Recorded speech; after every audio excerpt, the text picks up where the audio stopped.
Welcome, welcome, welcome, welcome, welcome. All right, let's get into today's lesson.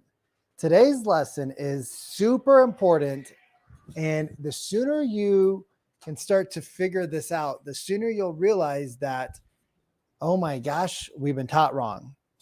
And here's what I'm saying. All right, you don't have to throw everything away, but here's what I'm saying.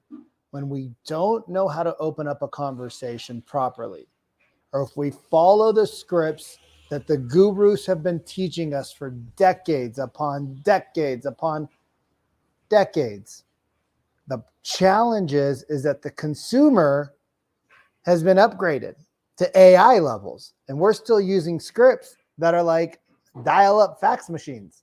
And the problem with that is that one is you hate using the script, you hate using the script, you hate using the script, you hate using the script. And because it doesn't make sense, this is what happens. All right. So I want you guys to listen. If you have kids around, please put earmuffs on because there might be a few bad words on this. Not me, but there might be a few bad words here. So let's jump into the music. And I need your help over here because I need to make sure that you guys can hear this. So just give me a yes if you can hear this. Okay, so we got to start over again. I want you to hear Kelly's voice when she starts, all right? Hello. Hello. Right, was she happy or sad? If you guys can do me a favor, if you're on wherever you're listening to this, if you could just put that you can hear the volume, that'd be great. First time using StreamYard and SoundShare. So I'm going to go to Facebook real quick, but listen to her hello. Hi, Kelly. Yes. Hey, Kelly. It's just I'm calling because I saw that the property on Jackson Street wasn't on the market. I'm sorry. You're acting like you know me. Is that your name? Yeah. It's just. So do you notice how immediately he's just getting crushed on this call? Like he's just getting crushed right out the gate on this call. There is just no saving him, right? Let's see if we can hear this. Is that supposed to mean that I know you? No. So now what happens? Right? Because he tried to use a familiarity tone, it didn't work because if you don't have the full thing, the full language pattern built out, then the prospect's going to feel like this is a tactic. And if they feel like this is a tactic, what's going to happen? Well, they're not going to listen to you. But it's not a big company. Okay. You're going. So now she just starts ripping him and attacking him and just crushing him. Who's in control of this conversation, ladies and gentlemen? Hello. Who's in control of the conversation? Just pay attention to who's in control of the conversation. Who's asking, who's answering. Clearly she's talking. Where are you calling me from? What company? Clearly she's from EXP. EXP. So did you hear that awkward pause? That awkward pause was an opportunity to jump in and say something, right? Something. I apologize if I offended you. Hey, I apologize if I offend. Hey, I didn't mean to offend you. I apologize if I did, right? You have to bring their pressure down. We got to learn to use our tonality, not to trigger people, but to help bring them to a neutral state.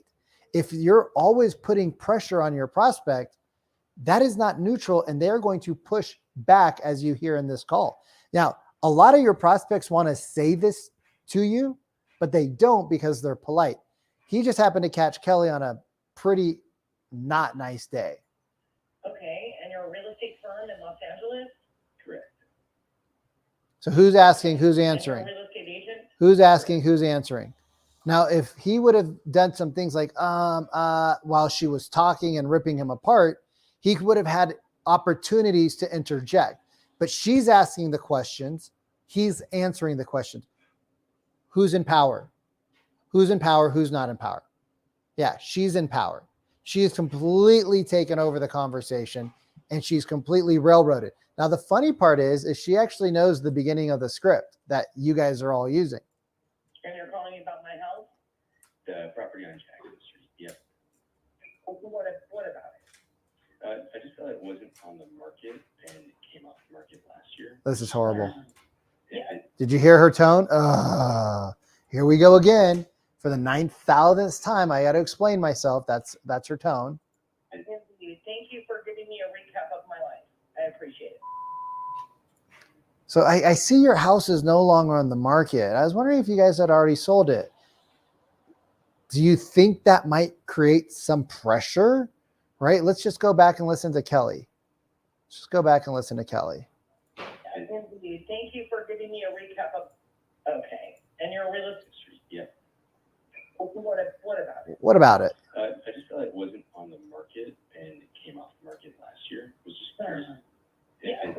Thank you for giving me a recap. Yeah, I just saw it wasn't on the market and it came off last year. And I was just wondering, like, what are your guys' plans for the home? What are you guys going to do with the home? Right? You could hear Recap of my life. that wasn't a very positive experience.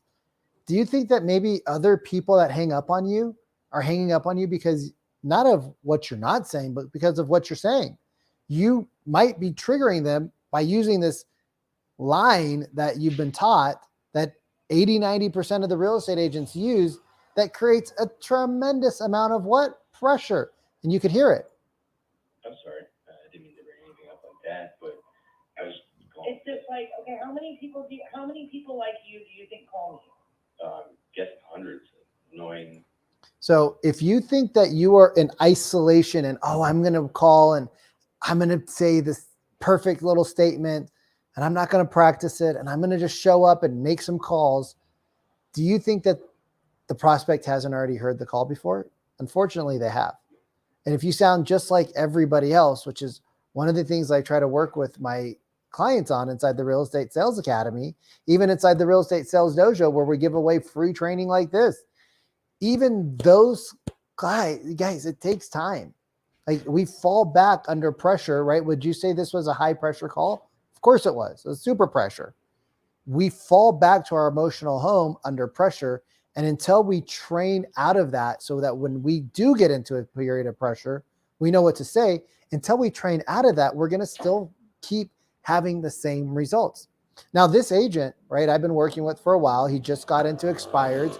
He said, let me do what my broker told me to do, right? Okay, no problem. You can try your broker's route. Clearly that didn't work. That created sales resistance. That created pressure, right? That created animosity. That created anger. You see all these emotions that were created in the prospect? Unfortunately, it wasn't what he wanted to do, but it's what happened. Now, when we do things a little bit differently, let's go to stop sharing. Okay, so let's go to stop sharing. And so when we do things a little bit differently, right, things change. So for this particular person, I wouldn't have asked, even if I had her name, I wouldn't have said, hey, Kelly, because if I would have said, hey, Kelly, she might have responded with, who's this? How did you get my information? Right? Just because she's angry. So I might have gone with the, is this the owner of 123 Main? Is this the owner of 123 Main Street? Right? A lot of curiosity, almost sound a little lot. Ring ring. Hi, is this the owner of 123 Main Street? And they're gonna say, yeah. Hey, it's just your full name. Hey, it's just Vikram Diol. And I was wondering if you could possibly help me out for a moment.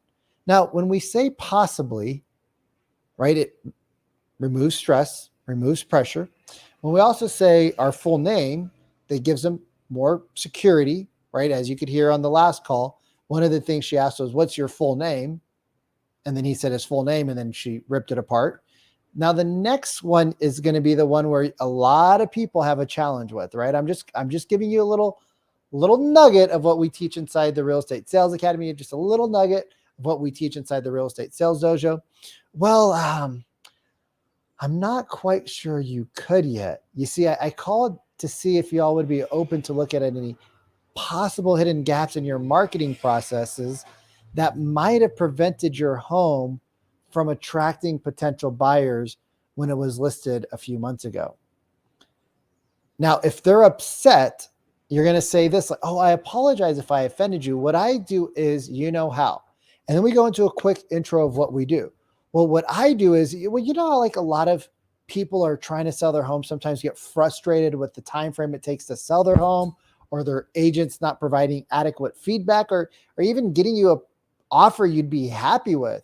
Well, what I do is I give homeowners real-time information on the market and the reasons why their home didn't sell. I'm also going to give you insights on how to get maximum exposure by understanding the competitive landscape and how to use that information to get the highest possible price. Now, does that resonate at all with you? And if they say yes, you're going to say, well, what parts resonated with you? Or they might just start explaining, well, oh my God, my agent. And when you know the problems that your avatar faces, right? This is one of the reasons why real estate's so complicated. There's so many avatars. You have your buyer persona, your seller persona, your investor persona, or maybe you have multiple buyer and seller personas, right? I would focus on one to start out, but maybe you have a couple. Well, you need to know what their challenges are, because then when we do our quick intro, it talks to them immediately. So instead of you creating resistance, you're creating curiosity. What do you think's better, resistance or curiosity? Yeah, definitely curiosity. So if you feel like you need some more help, you need to practice, you're not quite sure how what you're saying is landing, maybe it's triggering them, maybe it's not. If you want to get more help and you're not quite ready to make a full-time commitment, that's cool. Go to the Real Estate Sales Dojo on Facebook.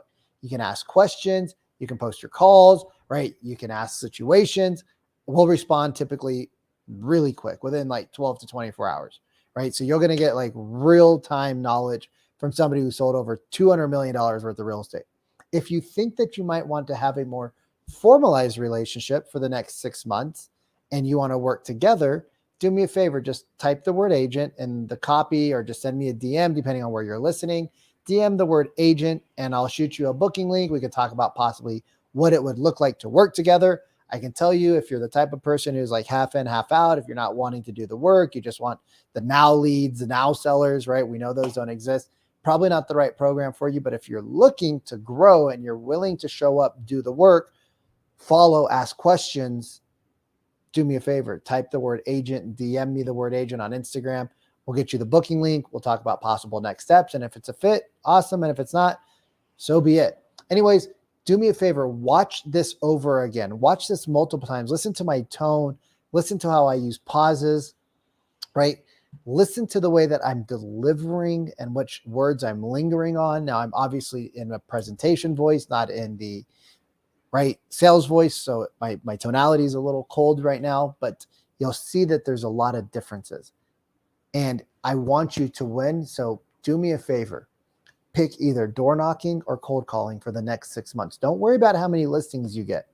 I want you to get consistent doing one activity for an extended period of time.